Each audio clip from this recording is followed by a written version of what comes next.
Hola, buenos días a todos. Bienvenidos otra vez al Seminario Permanente de Salud Pública. En esta ocasión tenemos como invitado al doctor Luis Durán Arenas, que es profesor de aquí de la facultad, profesor en este departamento y no solo da clases en pregrado en medicina, sino también en el programa de maestría y doctorado en ciencias médicas, odontológicas y de la salud. Es un placer para nosotros que nos acompañe el día de hoy, doctor, para presentar este primer tema del semestre en el seminario permanente. Pues el gusto es mío, totalmente. Entonces, pues bueno, el tema del día de hoy es introducción a la gestión, sistemas y políticas de salud. Entonces, el objetivo principalmente es definir estos conceptos básicos, explorar cómo es que están interrelacionados y después abordar cómo es que el médico general y en particular nuestros estudiantes de la facultad pueden incorporarse en la investigación en estos temas tan importantes. Entonces, doctor Durán, no sé si nos quisiera compartir un poco de la investigación que ha hecho en este ámbito de gestión, políticas y sistemas de salud para compartir con nuestros estudiantes. Y con mucho gusto. Eh, yo hice mi trabajo de investigación a imagen y semejanza de mi maestro, el doctor Abedis Donavedian, que era un experto en calidad, y él decía que había que ser muy cuidadoso con lo que uno dice que es calidad, porque acaba siendo todo, y realmente en la historia de los estudios de calidad de la atención, calidad ha ido siendo más abarcativo y ya ha estado tocando temas, por ejemplo, como evaluaciones de tecnología, que tienen que ver con la calidad de los medicamentos, ¿no? Con temas como la capacidad que tengan de gestionar los servicios de salud los funcionarios o los trabajadores gerentes de las iniciativas privadas. Entonces, eh, mi trabajo, mis campos de investigación son muy bien definidos. Trabajo calidad de la atención, organización de los servicios de salud, acceso, equidad y economía de la salud y evaluación de tecnologías para la salud. Son los temas que más he trabajado. Ahorita, en el momento actual, tengo dos proyectos que están en proceso. Uno sobre síndromes demenciales, que lo que estoy viendo pues, precisamente es qué podemos hacer para garantizar que esta gente, que ya de por sí tiene un problema muy grave, tenga atención adecuada. Y es un problema que es terrible porque no hay una atención adecuada. En el IMSS hay aproximadamente entrenados como 200 geriatras para una población de millones de gentes que están en la etapa ya de la tercera edad como yo. Entonces, ahí estoy trabajando con síndromes demenciales y estoy también trabajando con enfermedades raras, porque es muy chistoso cómo son los extremos, ¿no? Síndromes demenciales es en la tercera edad, enfermedades raras es en niños, en bebés, y gente que tiene apenas el panorama de una vida hacia adelante. También estoy trabajando en un proyecto con eh, el Hospital Infantil en el que vamos a hacer protocolos de atención integral para niños con neurofibroma. Quiero que esa herramienta de protocolos de atención sirva para que no solamente se mejore la práctica médica, se controle y se mejore la calidad, sino para que podamos nosotros también enseñar con esos protocolos de atención integral, ¿no? Si nuestros muchachos al salir de la carrera supieran los 40 protocolos de atención integral que estaba planteando el INSS desarrollar, sabría hacer 40 cosas muy bien. Les doy unos ejemplos, ¿no? Sabría manejar hipertensión arterial, diabetes, cáncer, síndrome lumbar, porque el IMSS tiene muchos problemas lumbares, y de esa manera poder abordar lo que mucha gente ha tenido como un tema, que es el que la atención médica es heterogénea y por lo tanto no se puede homogeneizar y mejorar. Claro que se puede. Hay lugares, espacios donde puede haber heterogeneidad, pero en general Ahí el 80 o 90% de lo que hacemos con los pacientes, los hacemos con todos y los hacemos mal o bien. Y ese es más o menos un a ojo de buen cubero lo que hago. Muchas gracias, doctor. Entonces, retomando, el doctor Durán Arenas tiene experiencia no solo en el estudio de los sistemas de salud, de las políticas, sino también y especialmente en la parte de gestión de servicios, ¿no? Sí. Pues bueno, entonces, sin más de introducción, me gustaría empezar preguntándole o pidiéndole si nos podría comentar un poco de, o sea, escuchamos mucho el concepto de sistema de salud, sobre todo recientemente, pero empecemos por qué es un sistema, o sea, qué es un sistema en general, sabiendo que este concepto pues no viene precisamente de la medicina, ¿no? Sino de otras ciencias. ¿Cómo no? Si me prendes la presentacióncita que te preparé. Eh, Todo el mundo habla de sistema, ¿no? Es muy fácil hablar de sistema de salud, porque cuando lo defines tú, pues le pones los conceptos y los espacios que tú quieras, y el que sigue en la definición, otra persona puede hacer lo mismo, y llega el momento en que la definición de un sistema de salud es la definición del sistema de salud del de junto, ¿no? Pero los sistemas de salud, voy a presentarles aquí muy brevemente la que sigue, por favor.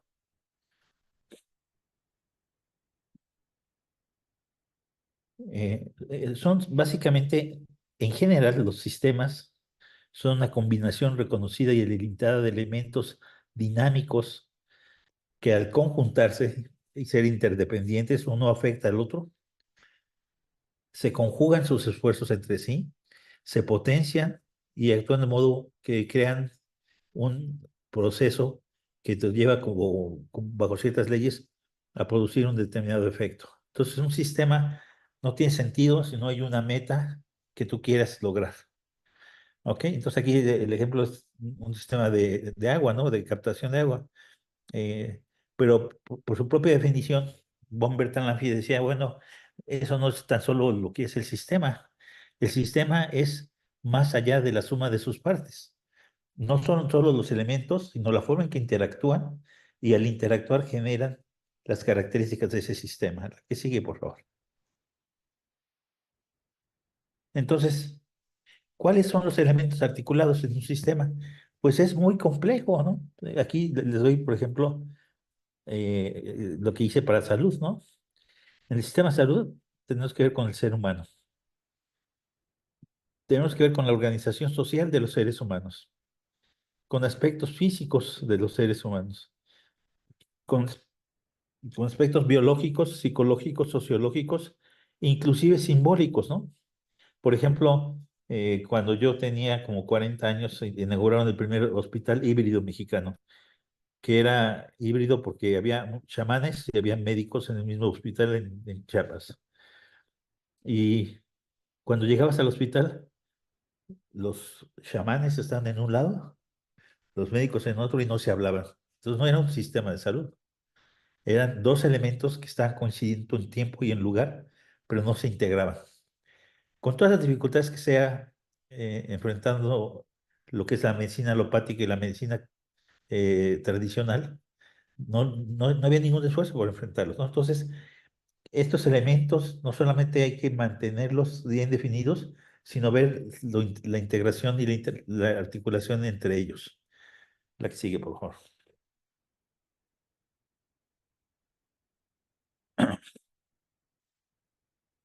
Y aquí, simplemente para mostrarles algo muy sencillito, dice los sistemas de sistemas, porque resulta que un sistema puede tener subsistemas adentro de él. Van sumando complejidad a su funcionamiento y a su comprensión. Les vamos a decir, por ejemplo, que en el caso de nuestro país, hay dos posiciones acerca de lo que puede o será el sistema de salud en México, ¿no? Una posición dice, no, tiene que ser un monopolio del gobierno en el cual se da toda la atención a la salud bajo un mismo techo, bajo una misma estructura, con una compromiso en al menos la gratuidad de los sistemas y el poder lograr tener impacto con medidas preventivas. Pero resulta que, por ejemplo, los que dan estas medidas de atención médica, el IMSS, el ISSSTE, Pemex y los hospitales de los estados, no ven prevención, no ven salud pública. Y la salud pública al parecer va a estar por fuera y se va a estructurar de una manera diferente, ¿no? Y entonces te preguntas tú, ¿quién va a gestionar todo esto? Vas a tener un gestor de calidad de la atención médica, un gestor de la atención médica en general, y por otro lado un gestor de la salud pública, cuando puedes hacerlo integradamente, ¿no? De hecho, la medicina ahora, más que nunca, es un esfuerzo multidisciplinario. Entonces, eso te va a forzar a que pienses en sistemas de sistemas. La que sigue, por favor. Bueno, esto viene de la sociología. Hay un autor que se llama Richard Scott, que hablaba acerca de los sistemas abiertos. ¿Qué significa un sistema cerrado y un sistema abierto? Un sistema cerrado es el que tú diseñas en un escritorio, no cambias nada porque no hay nada que cambiar, lo aplicas en todos lados como lo diseñaste y ya. Esos son los que, por lo general, provienen de decisiones estructurales centralizadas y en las que no hay mucha interacción con los contextos. Y eso ya lo hemos sabido, lo sabemos ahora mucho más que nunca. Sistemas abiertos, por cierto, a algunos les sonará como algo novedoso, pero sistemas abiertos se habla desde 1984. Entonces estamos hablando de un retraso. Un amigo hace unos años, híjole, hace muchos años, hace 25 años, escribimos un artículo acerca del retraso que había en la gestión de los servicios de salud y calculábamos que había un retraso de 15 años. Yo creo que ahora tenemos un retraso de 40, porque no ha cambiado. Entonces, ¿qué son los sistemas abiertos? Son sistemas con capacidad de ajustarse a los cambios del contexto. ¿Tienen objetivos o finalidades? Sí, pero también tienen sistemas complejos que generan contradicciones que hay que ajustar, que hay que definir para poder llegar a tener bien estructurados estos objetivos o finalidades del sistema. Esto es como te puse en esta nubecita, el comportamiento en los sistemas de salud. Por una parte son sistemas complejos, por otra son sistemas con capacidad de ajustarse a los cambios. Para un ejemplo, en 2004 se creó el Seguro Popular. En 2018 se deshizo el Seguro Popular y se hizo el INSABI. Y en 2023 se deshizo el INSABI y se hizo el INSBienestar. Y uno pensaría, bueno, es una progresión, ¿no? Empezó este, cambió para este, pero todo progresando y no, desaparecieron y crearon cosas nuevas. Y ahora viene una contradicción más, como les decía, de los sistemas complejos. ¿Por qué debemos de tener dos sistemas o dos subsistemas? Uno para los trabajadores de la industria y otro para los que no son trabajadores de la industria. ¿No podría ser el mismo equipo gerencial que le dé seguimiento a los tratamientos y a los manejos que tienen que tener las personas? Son tan diferentes los trabajadores industriales y los trabajadores agrícolas o los pobres para que no puedas darles la misma atención.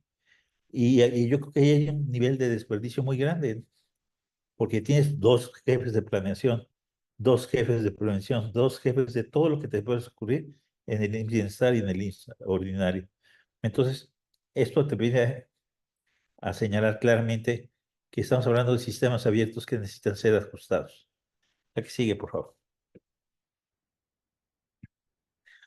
Y luego vienen las definiciones de los organismos multilaterales, ¿no? Que básicamente son definiciones como de saco, yo les llamo, porque echan adentro del saco todo lo que se les ocurre, lo agitan y te sale esto, ¿no? Dice, a ver, ¿qué es, de acuerdo a la OMS, un sistema de salud?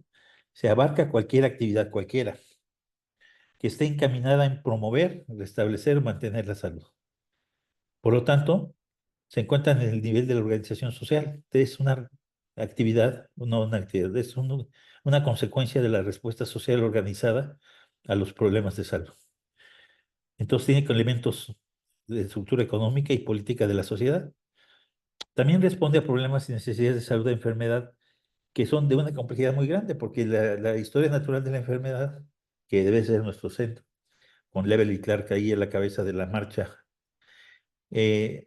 nos forza a ir viendo las diferentes etapas del progreso de la enfermedad, que van a necesitar diferentes conformaciones de los equipos de trabajo para poder atacarlas. Hace ya muchos años, 1994, McKinley y sus amigos hablaban acerca de la necesidad de hacer políticas de río abajo, políticas de río en el medio y luego políticas del nacimiento del río. Ellos le decían downstream, middle stream y upstream. ¿A qué se referían? Por ejemplo, un paciente que tiene ya hipertensión, ese no está downstream, ese está en el lago donde acaba el río y con 20,000 enfermos más. Entonces, las políticas downstream son aquellas que haces casi para que entre en el río, pero para retrasar la entrada en el río. Por ejemplo, el diagnóstico oportuno de hipertensión. Y las de middle stream son medidas que haces un poquito antes para evitar que se vuelvan ya prediabéticos o prehipertensos, como podrían ser los estilos de vida. Y las de upstream son políticas ya muy amplias que afectan a mucha población, que no tienen un impacto muy grande en cada individuo, pero sí en la población. Por ejemplo, el poner la prohibición de que se fume en restaurantes, por ejemplo, el poner impuestos a los refrescos, etcétera, ¿no? Entonces, este último punto es el que genera políticas y programas de atención a necesidades específicas y que pueden ser downstream, middle stream o upstream. Que sigue, por favor. Bueno, esto es para la primera pregunta. Viene la Sí, segunda. Digamos, y muchas gracias, doctor, porque ya se adelantó a los siguientes conceptos importantes de la ponencia. Entonces, retomando que si un sistema de salud, un sistema más bien a secas, es una combinación de o un conjunto de elementos que buscan un fin en común y que trabajan en conjunto para alcanzar ese fin en común y que además obtienen resultados que van más allá de los que obtendrían si trabajaran, o sea, todos los elementos dispersos, ¿no? Entonces, ¿cómo es que ese concepto se aplica en la salud? O sea, específicamente ya qué es un sistema de salud y de qué componentes estamos hablando, quiénes son los que conforman el sistema de salud. ok, voy a poner la segunda presentación. Digo, para que no se me olvide lo que voy a decir y que no invente cosas, ¿no?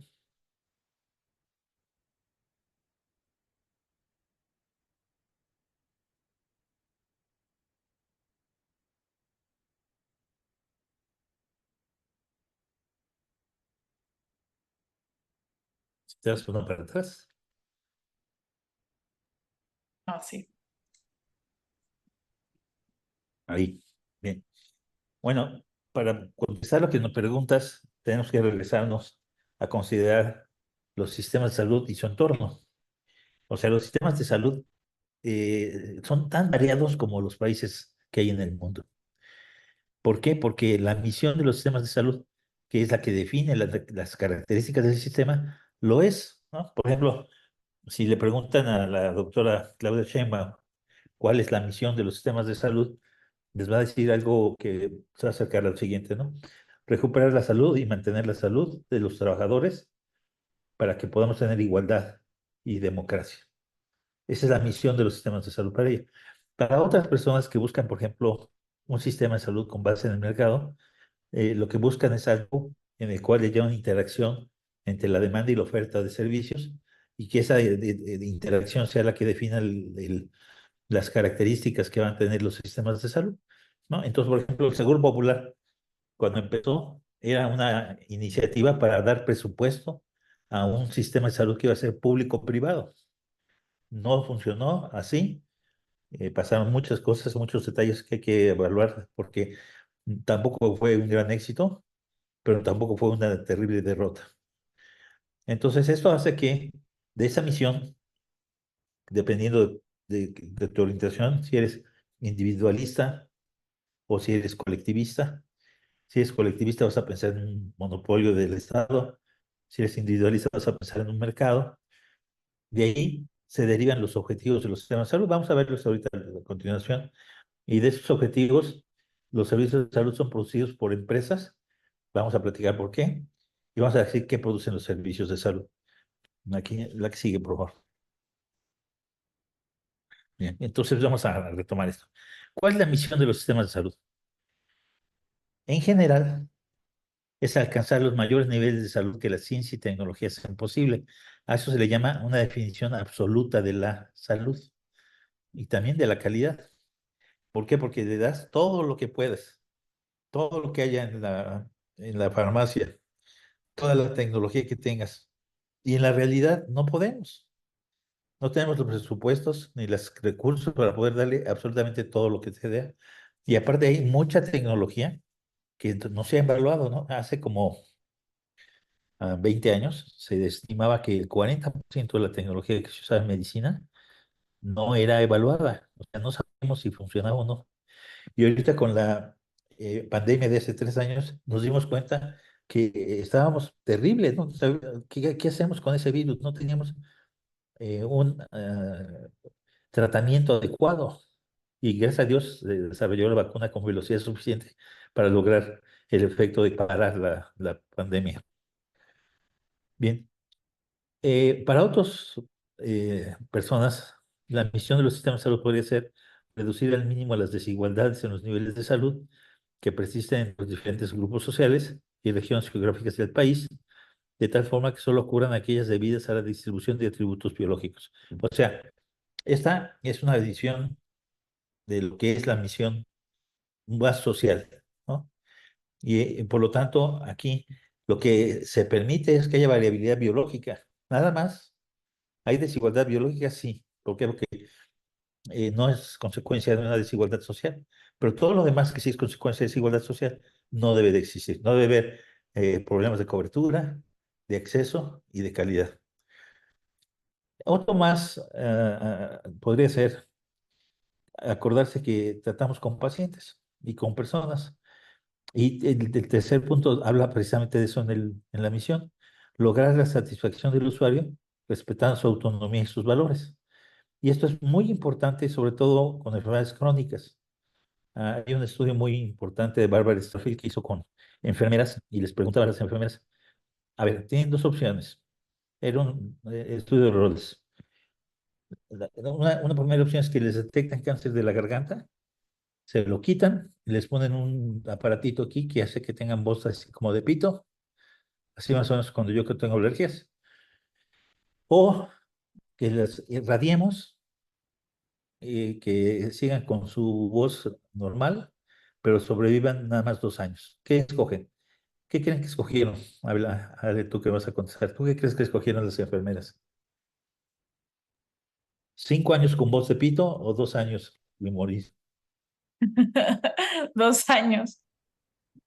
Escogieron 2 años. O sea, los pacientes tienen una perspectiva totalmente diferente de la de nosotros como médicos. Entonces, lograr la satisfacción del usuario respetando su autonomía y sus valores. Y finalmente, la de nosotros, ¿no? O sea, la misión de que incorporar aspectos de los médicos, ¿no? Que son, por ejemplo, generar oportunidades justas de desarrollo profesional para el personal de salud, no solo los médicos, sino todo el personal de salud, de tal modo que se reconozca el buen desempeño del equipo de trabajo.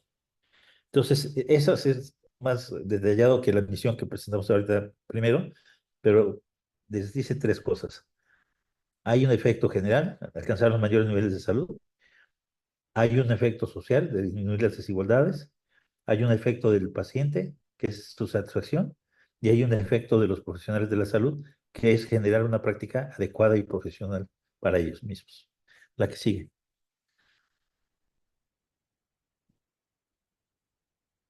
Entonces, ¿cuáles son los objetivos?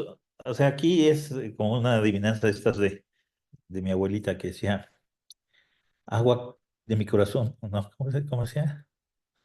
Bueno, era Agua el pasa por mi casa. cate de mi corazón, exactamente. Agua pasa por mi casa, cate de mi corazón. Eso es igualito, ¿no? Si se dieron cuenta de lo que dice la misión, ¿cómo completamos la misión? Pues si tenemos calidad. si lo hacemos eficientemente y si lo hacemos con equidad. Pero calidad tiene implícito la efectividad de la atención. No vamos a dar cosas que no sepamos que no funcionan. Para eso vamos a hacer evaluación de tecnología y vamos a aplicar la tecnología como se debe de aplicar. Y finalmente, equidad, que es la más difícil de las metas, ¿no? Porque a pesar de que en la definición que dijimos hace ratito decíamos que todos nosotros vamos a dejar que haya desigualdad biológica, esa misma desigualdad biológica genera otras desigualdades que van a generar inequidades. La que sigue, por favor.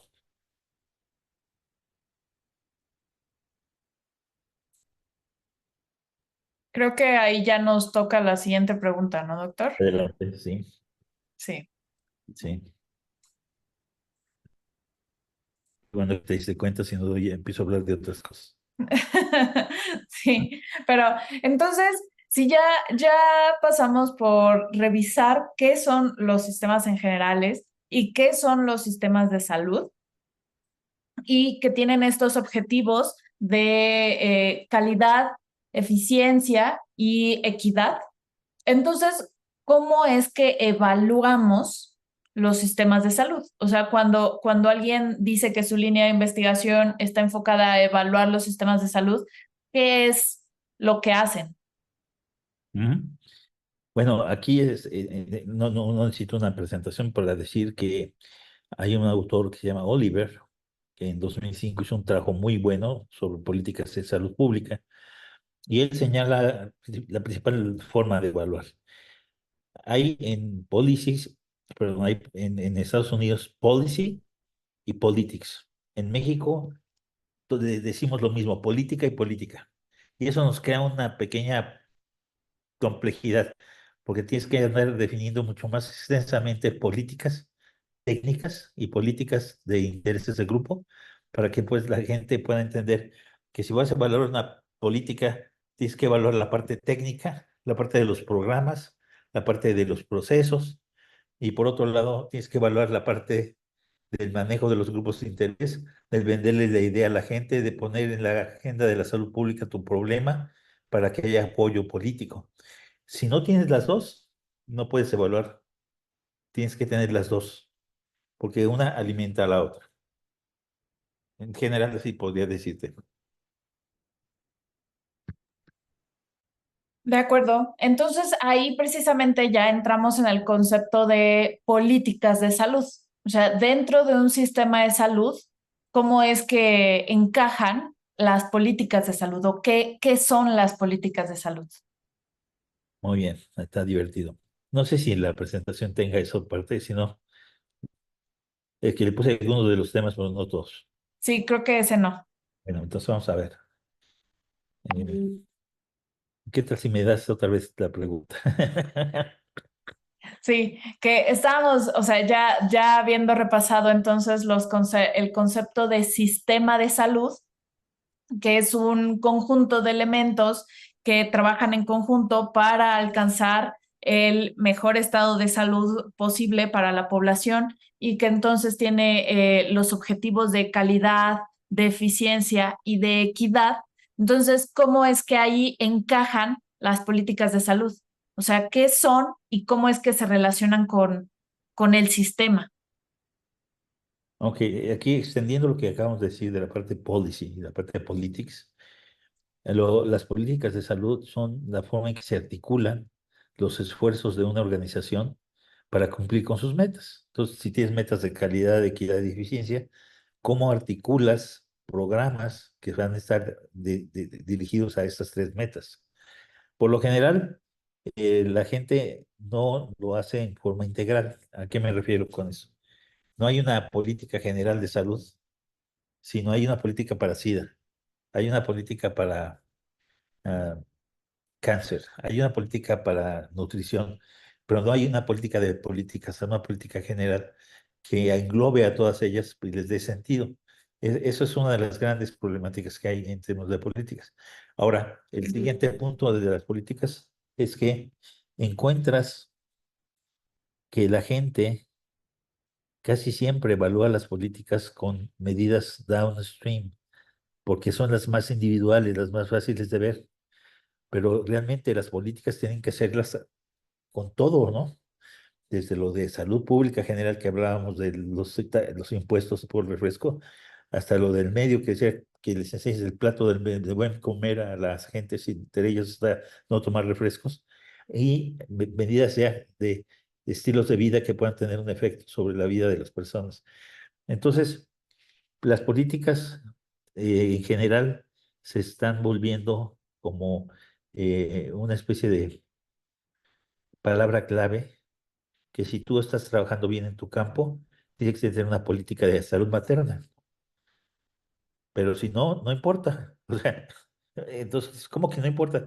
Si todos los campos deberían tener políticas, sí, pero debería haber una política grande, general, que ordene a las políticas que se desprenden de esa política grande. Ok. De acuerdo.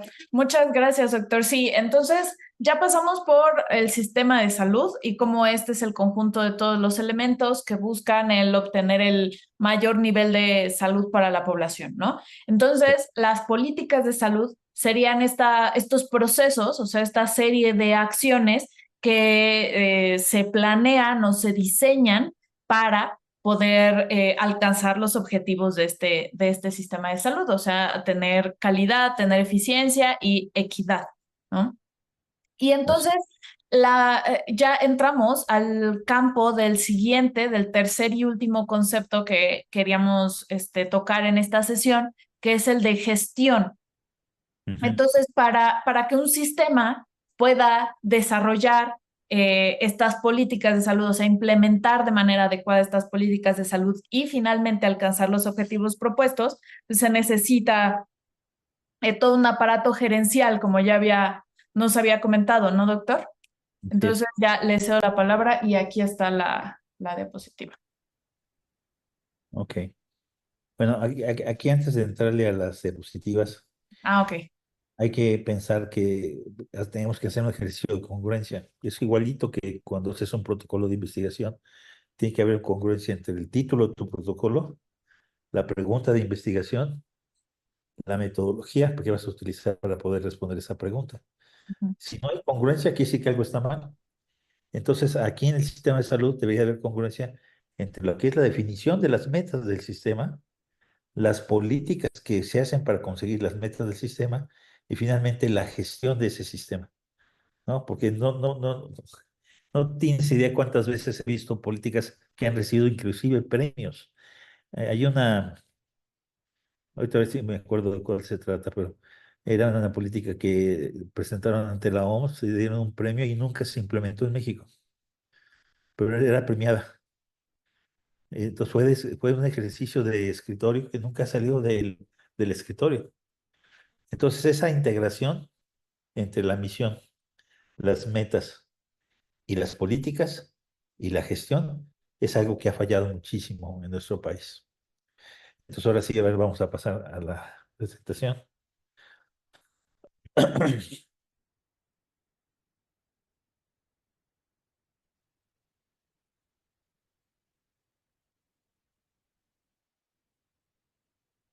Bien. Aquí, durante muchos años, a ustedes ya no les tocó, pero fuera de risa cuando yo regresé en 1989 a México. Yo llegué y hablaba de gestión, de gerencia y de gestión, y la gente me decía, no, eso es capitalismo. Los médicos no hacemos gestión. Y ahorita ya nadie sabe de qué hacen los médicos ni qué hacen tantas gentes, pero lo que es cierto es que la gestión es el ámbito más importante para la producción de servicios de salud en un sistema. ¿Qué es la gestión? Es la acción que se realiza para la consecución de algo o la tramitación de un asunto. La parte de la tramitación es muy fácil de pensar, como los coyotes que nos ayudan a cambiar las placas o alguna cosa así que facilitan procesos administrativos. Pero las acciones que se realizan para la consecución de algo que es un proceso que se deriva de la política, eso es lo que es la gestión.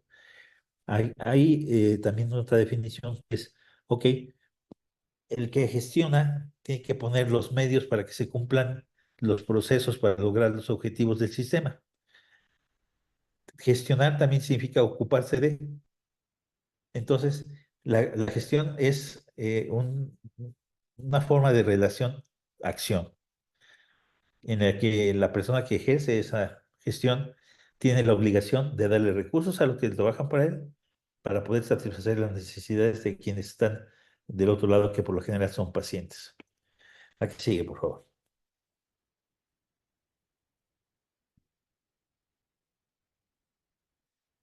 Y aquí hay una definición de lo que se llama la función gerencial. ¿Qué es la función gerencial? Son todas las acciones que realiza un gerente para poder cumplir con los objetivos de la organización. ¿Y qué pasa con las acciones de la función gerencial? En la mayoría de los países y en el nuestro también lo tenemos muy grave.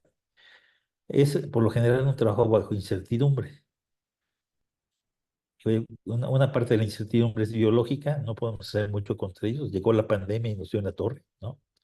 No sabíamos qué hacer porque no teníamos tratamientos. Pero también hay incertidumbre por falta de entrenamiento, por manejo inadecuado de la tecnología, etcétera. Esto genera un ambiente hostil.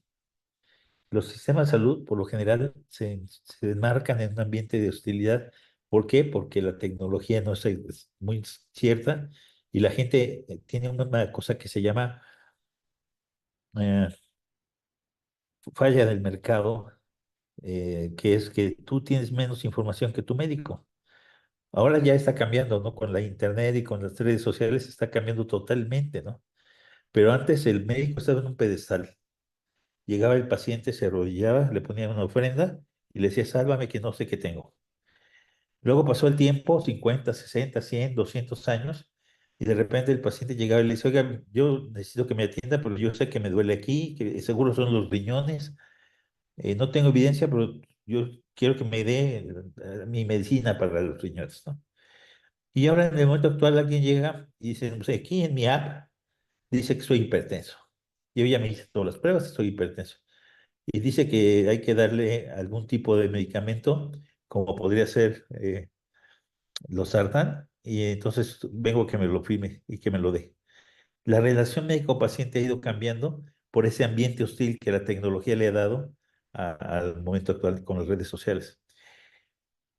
Otro aspecto que tenemos en la gestión que es peculiar y que afecta a la función gerencial es que los hospitales y las unidades médicas tienen una estructura paralela. ¿Qué significa eso? Por un lado tienen la estructura médica que produce los servicios y por otro lado tienen la estructura que produce los procesos administrativos de apoyo. Y esto es muy fácil de ver, ¿no? ¿Quién toma decisiones? El médico y el equipo de salud. Pero, ¿quién compra los medicamentos? ¿Quién paga las nóminas? ¿Quién ve el mantenimiento? Eso lo ve un equipo administrativo. Y en muchas ocasiones chocan. Y entonces hay que tener una gran capacidad de gestión para que se logre una gerencia integrada de servicios médicos y administrativos. También en los últimos 15 años se ha generado una estrategia que se llama gerencia con base en resultados, que viene acompañando a medicina basada en la evidencia, toma de decisiones basadas en la evidencia, que son conceptos que eran muy famosos hace 15 años, pero que ahora han bajado mucho porque ya son del ámbito popular. Lo que es cierto es que todas estas características se suman en lo que es la rendición de cuentas. La gestión de los servicios de salud es esencial para rendir cuentas de los recursos que tenemos para tratar de resolver los problemas de salud de la población. La que sigue, por favor.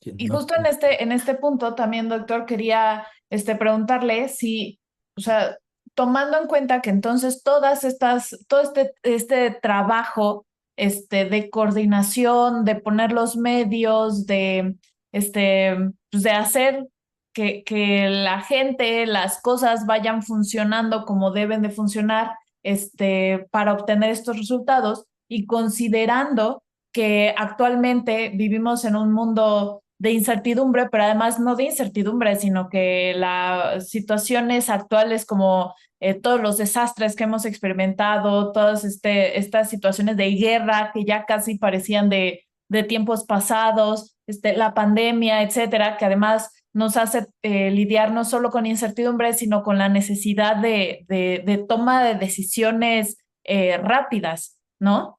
ajá. Y que además estamos en un ambiente hostil y todo esto, y de necesidad de rendición de cuentas y de además necesidad de poner la información al alcance de todas las personas casi de manera instantánea. Entonces, ¿qué es lo que tienen que hacer nuestros estudiantes como médicos generales o para qué es para lo que tienen que prepararse ahorita nuestros estudiantes que están estudiando para ser médicos generales? ¿Qué es lo que tienen que hacer en esta situación? O sea, para integrarse a las políticas, ¿qué es lo que necesitamos en este ámbito de ellos? Qué buena pregunta haces, ¿eh? Casi siempre cuando uno dice eso es porque no sabe la respuesta, pero Ok, yo sí sé algo. Yo creo que el papel del médico, primero que nada, es ser buen médico. Entonces, te platicaba que los protocolos de atención integral que definen lo que se debe hacer con un paciente a lo largo de la historia natural de la enfermedad, en los tres niveles de atención, con los equipos multidisciplinarios, con los medicamentos adecuados, con la tecnología adecuada, eso es básico para poder manejar bien a un paciente. Entonces, si a mí, yo estoy estudiando medicina, me encantaría saberme 40 enfermedades con sus 40 protocolos de atención integral para poder trabajar con ellas y poder decir, hijo, yo llego a mi casa y me encuentro a mi abuelita que está hipertensa y la trato, porque sé cómo tratarla, porque tengo un algoritmo que me dice cómo tratarla. Ese es, digamos, en términos de lo que es la práctica de la medicina individual.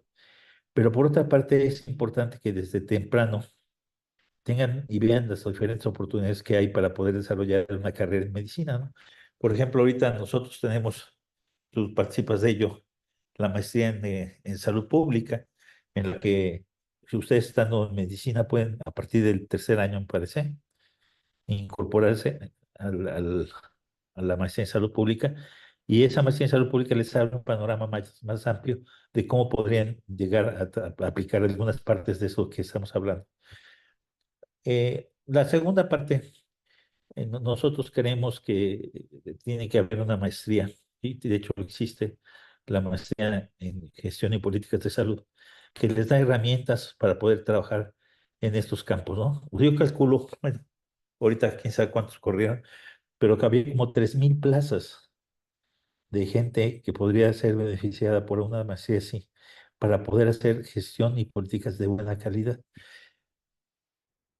¿Cuántos hay? Yo creo que hay formados 60. Entonces todavía nos faltan 2,440 para que tengamos suficientes para todos. Y la otra es que el médico tiene que ser permanentemente autosuficiente en actualizarse y tener una mente muy amplia y sobre todo pensar en que vas a trabajar en equipos de trabajo multidisciplinarios y que tú mismo puedes ser interdisciplinario en tu formación y darle a los demás el espacio que vas a tener. El médico va a ser líder siempre. Por la naturaleza de la relación médico-paciente, el médico siempre va a tender a ser el líder. Por lo tanto, tiene la responsabilidad de que los diferentes miembros del equipo de salud entrenan en la atención al tiempo y cooperen en la atención correctamente. Sí, exactamente. Muchas gracias, doctor. Entonces, bueno, ya sabemos que existen estas, que son algunas de las oportunidades en el campo de la gestión, los sistemas y las políticas de salud, enfocándonos principalmente en las que se encuentran aquí dentro de nuestra universidad. Pero, y actualmente, entonces, ¿cómo es que se está desarrollando la investigación en estos campos? O sea, digamos, ¿qué es lo que se está haciendo actualmente en el campo de los sistemas, en el campo de las políticas y en el campo de la gestión de los servicios de salud? ¿Qué son las cosas o los temas puntas de lanza ahorita? Ah, sigue sacando preguntas muy buenas. Por lo tanto, existe el riesgo que no tenga respuesta. Pero mira, a lo largo de los últimos 30 años, ha habido momentos de oro en el que se ha trabajado y se ha generado información para tomar decisiones y políticas. Por ejemplo, cuando el doctor Frank entró como secretario de Salud, hizo mucho énfasis en usar información que provenía del Instituto Nacional de Salud Pública. Pero desgraciadamente también ha habido un movimiento de investigadores los institutos de salud, de las escuelas, de las universidades, hacia los servicios. Y al salirse hacia los servicios, se ha parado la formación y la integración de equipos de investigación.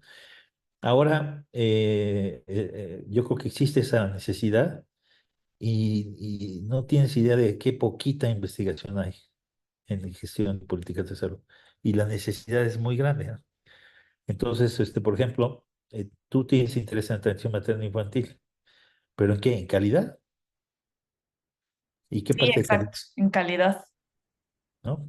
Y va a ser integral, va a ser desde que empiezas la historia natural de la enfermedad, que en ese caso no es una enfermedad, es un evento normal, biológico, donde vas a ver que se replican y se afectan los factores de riesgo que van a hacer que se vuelva un problema de salud. Entonces, hay muchísima necesidad, pero no hay mucho que podamos decir se está haciendo. Se están haciendo estudios aislados. Hicimos un estudio muy bonito hace muchos años, hace como 8 años, con el doctor Malaqués López Cervantes sobre enfermedad renal terminal, que es un ejemplo de lo que podría ser un estudio de políticas, como me habías preguntado, ¿no? Porque vimos la parte epidemiológica de la magnitud de la enfermedad, tratamos de ubicar en qué lugar de México había riesgo de tener enfermedad renal terminal. Eh, la necesidad de diálisis peritoneal también se calcularon los efectos económicos de estas necesidades y se hizo un libro muy bonito que ya está guardadito en alguna enciclopedia, pero hasta ahí llegó, ¿no? Cuando empezamos a discutir que se necesitan 13.000 millones de dólares para poder pagar las suficientes diálisis para atender a la población, pues ahí, como dice el chiste, entonces el rabo la cochinita, ¿no?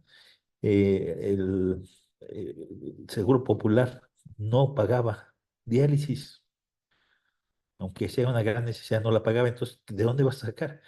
Una diálisis en aquella época costaba por sesión 1,000 pesos y eran 3 sesiones a la semana, eran 3,000. Y 3,000 por 4 semanas son 12,000. Por un año son 120,000 pesos por paciente. Y había en ese momento cerca de 30,000 pacientes que necesitaban diálisis peritoneal. Entonces, se han hecho esfuerzos, pero es necesario hacer mucho más. En lugar de tener 3 alumnos de gestión, por cada generación de la maestría debe haber 10 o 12, ¿no? Y tenemos que tener también, no poner ah, a la gente a tener pequeños estudios, sino tratar de orientar de estudios que sean integrales, ¿no? Que tomen todas las diferentes partes de la investigación y puedan acabar con un libro o con publicaciones, pero también con acciones y con intervenciones que modifiquen la suerte de las personas que padecen estas enfermedades. Sí, muchas gracias, doctor. Y bueno, finalmente, para todos nuestros estudiantes que después de haber visto esta sesión del seminario quedaran interesados en empezar a desarrollar su camino en este ámbito de la gestión de los sistemas y de los servicios de salud, este, ¿cómo es que pueden empezar a incorporarse en la investigación? ¿Qué alternativas hay ahorita? ¿A quién podrían acercarse? Yo creo que aquí en la UNAM hay dos espacios muy importantes que vamos a tratar de apoyar. Yo personalmente, uno es en la Facultad de Economía, donde están desarrollando economía de la salud, y otro es aquí mismo en la Facultad de Medicina, donde hay interés en desarrollar un área de sistemas de salud, que por cierto tú estás empujando, y que yo creo que es muy importante que se acerquen para ver qué se puede hacer y qué se puede trabajar. Eh, en general, lo que hay que hacer es trabajar y producir proyectos con los alumnos que te den la oportunidad de que se inscriban de diferentes niveles. Por ejemplo, sería fantástico un proyecto en el que tú tengas a una persona de la maestría en salud pública, una persona de la maestría en gestión, a un epidemiólogo de la maestría en epidemiología y trabajar con ellos y hacer un proyecto integrado que le daría mucho más sentido y le daría la posibilidad de tener más alcance que un proyecto solito tú en tu escritorio escribiendo las noches. Sí, exacto. Muchas gracias, doctor. Entonces, oficialmente lanzamos esa convocatoria para nuestros estudiantes de estas generaciones y de las próximas. Y bueno, sin más que decir en este tema, agradecemos muchísimo su presencia, doctor, y habernos dado esta visión que raramente se obtiene, ¿no? En un solo jalón o en un solo lugar, la combinación de estos tres conceptos y de cómo están relacionados entre ellos para tener una visión general de a qué es a lo que nos referimos cuando decimos gestión y políticas de salud o sistema de salud o todas esas variantes, ¿no? Entonces, muchísimas gracias, doctor, por haber compartido este espacio con nosotros y pues esperamos tenerlo a usted y a todos nuestros participantes en las próximas sesiones del seminario. Con mucho gusto. Descansen. Bye bye. Gracias.